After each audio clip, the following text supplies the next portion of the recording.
रात के करीब 1 बजने को थे और पंकज पुरानी यादों में मसरूफ था।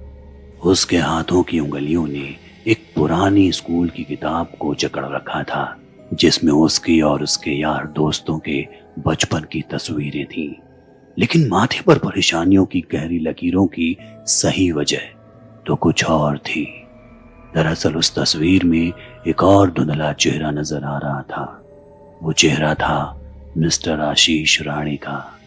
आशीष राणे, पंकज के स्कूल के टीचर, जो 4th कक्षा तक उसके पसंदीदा टीचर भी थे। लेकिन उसके बाद क्या हुआ? अपने सिर को तकिए से सटाए पंकज उन ख्यालों को अपने जहन से फासला रखने की नाकाम कोशिश कर रहा था, लेकिन सारी कोशिशें बेकार थीं। अब ना सिर्फ वो ख्याल बल्कि ख्यालों के साथ उस खौफनाक मंजर की जस की तस तस्वीरें भी पंकज की धड़कन को दहला रही थीं। पंकज याद करता है उसके स्कूल का वो आखिरी दिन, जब वो क्लास में बैठा अपने पसंदीदा टीचर मिस्टर आशीष राणे के आने का इंतजार कर रहा था। आशीष राणे वक्त के पाबंद थे और कभी किसी हालत में घड़ी की सुइयों को खुद से आगे नहीं निकलने देते थे। मगर आज ना जाने क्या हुआ था। वक्त बीत तो रहा था लेकिन कट नहीं रहा था। तभी अचानक क्लास की आखिरी बेंच पर बैठे पंकज की नजरें दीवार पर पड़ रही किसी परछाई से जा टकराई। कोई था वहां जो दूसरों से छिप छिप कर उसे देख रहा था। पंकज शायद अकेला ही था जिसने महसूस किया। वो जरूर बेचैन था, लेकिन उस बेचैनी को करीब से महसूस करने की ख्वाहिश उसे उस परछाई की तरफ खींच रही थी। जैसे जैसे उसके कदम इस फासले को तय कर रहे थे, वैसे वैसे ये दूरी इजाफा कर रही थी। तभी पंकज की नजरें दोबारा उस परछाई पर पड़ी, लेकिन इस बार एकदम साफ तरह से। उसने देखा कि वो कोई और नहीं, उसके सर मिस्टर आशीष राणे हैं। लेकिन ये उसे देख ऐसे क्यों भागने लगे? ये देख उसने थोड़ी ऊंची मगर तीखी आवाज में पूछा, अरे सर, आप यहाँ क्या कर रहे हैं? आज क्लास में नहीं आए? हम सब आपका इंतजार कर रहे थे। हकीकत तो ये थी कि इंतजार तो मिस्टर आशीष राणे भी कर रहे थे, लेकिन अपनी रिहाई का। पंकज की नजरें अब भी जवाब तलाश रही थी, लेकिन स्कूल में अचानक पसरा सन्नाटा अशांत कर रहा था। ये वो मंजर था जब 9 साल का पंकज बेचैनी, खौफ, दहशत या फिर किसी भी तरह के डर से सही मायने में वाकिफ नहीं था। उसकी आंखों ने तो बस अंधेरा, बस रात में देखा था, लेकिन उसके एक सवाल ने मानो एक दिन को काली रात में बदल दिया हो। उसके जहन में गूंज रहे सवाल अब भी उसे बेचैन कर रहे थे। आखिर सर का इतना अजीब बर्ताव क्यों? क्या उसने कुछ गलत पूछ लिया था? इससे पहले कि उसे अपने सवालों के जवाब मिलते, उसकी नजरें दीवार पर टंगे एक बड़े से आईने से जा टकराई। उसने आईने में उसके चेहरे से टपकते पसीने को देखा, लेकिन वो अपने टीचर मिस्टर आशीष राणे को नहीं देख पाया।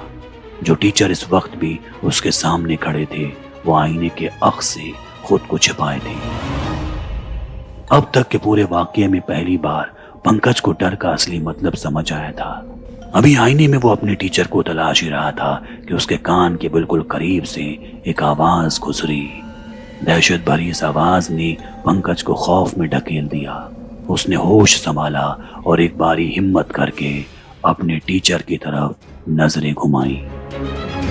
इस वक्त उसकी आंखें जिस मंजर का दीदार कर रही थी, वो भयभीत कर देने वाला था। उसके सामने उसके टीचर का लटक कर झूलता चबड़ा था, आंखों से निकलता खून। ये एक ऐसा मंजर था जिसने पंकज को खौफ और घिन से वास्ता कराया। अपने जहन में सवाल लिए पंकज जिस टीचर का पीछा कर रहा था, अचानक वही टीचर उसके लिए एक बुरा और बहुत बुरी हकीकत साबित हुआ। पंकज के अंदर उस जगह पर ठहरने की अब और हिम्मत नहीं थी। वो फौरन अपने क्लास की तरफ भागने की कोशिश करने लगा, लेकिन तभी उसे अपने हाथ पर एक अजीबोगरीब ठंडक भरी चुभन हुई, जैसे कोई फटा कपड़ा उसकी चमड़ी पर रगड़ रहा हो। जब उसने पलट कर देखा तो टीचर के हाथ में पंकज का हाथ था, जिसे उसने कसकर पकड़ रखा था। पंकज अपनी हथेली पर उसकी जकड़न को महसूस कर रहा था। वो अपने हाथ को छुड़ाना चाहता था, लेकिन वो नाकाम रहा। खौफ के मारे उसकी आवाज हलक में कैद हो गई और उसकी जान जिस्म में। उसके डर से सिकुड़ा चेहरा उसे किश्तों की मौत दे रहा था। ना जानिए उसके साथ क्या हो रहा था। अचानक स्कूल की छुट्टी की बेल बजी और आसपास का सन्नाटा उस शोर शराबे के आगोश में कहीं गुम हो गया। पंकज ने महसूस किया कि स्कूल की वो घंटी उसके लिए एक नई जिंदगी बनकर आई थी, क्योंकि अब तक जिससे वो भाग रहा था वो खुद ब खुद उसकी आंखों से ओझल हो चुका था।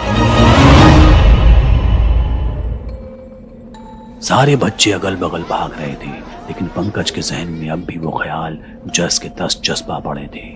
उसकी आंखों से आंसू निकल रहे थे। पंकज को बुरी तरह रोता देख पूरी क्लास उसके पास जमा हो गई।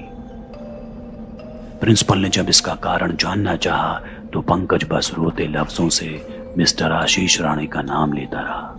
प्रिंसिपल फौरन से कमरे में लेकर गए, जहां उसने पंकज से बात कर तफसील से उसकी परेशानी को समझने की कोशिश की। पंकज ने अपनी हिम्मत बांधी और प्रिंसिपल को सारी बातें बता दी। प्रिंसिपल समझ गए कि पंकज का सामना दिन के उजाले में किसी भयानक ख्वाब से हुआ था। उसने उसे कई बार समझाया कि महज उसके मन का वहम था, लेकिन बावजूद इसके पंकज के ना मानने पर प्रिंसिपल ने पंकज को मिस्टर आशीष राणे से बात कराने का फैसला किया। उन्होंने अपने फोन से आशीष राणे को कई कॉल किए, लेकिन उसका कोई जवाब नहीं आया। यहाँ परेशान प्रिंसिपल ने मामले की पूरी सूचना पुलिस को दे दी, जिसके बाद पुलिस मौका मुआयना के लिए मिस्टर आशीष राणे के घर पहुंची, जहां गंभीर रूप से जख्मी हालत में उनका शव पंखे से लटका हुआ मिला। किसी ने रात में उनकी बेदर्दी से हत्या कर दी थी।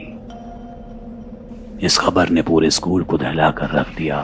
खास तौर पर पंकज इस खबर से सबसे ज्यादा सदमे में था। अब यह साफ जाहिर था कि स्कूल में दहशतनाक हालत में मिस्टर आशीष राणे को देखना उसका कोई वहम नहीं, बल्कि एक अनसुलझी हकीकत थी। शायद आशीष राणे खुद पंकज के पास आए थे अपनी मौत की खबर सुनाने, ताकि चार दीवारी में कैद उनकी लाश को जल्द से जल्द आजाद किया जा सके। लेकिन आशीष राणे ने पंकज को ही क्यों चुना? इस सवाल के साथ पंकज ने वो स्कूल हमेशा हमेशा के लिए छोड़ दिया।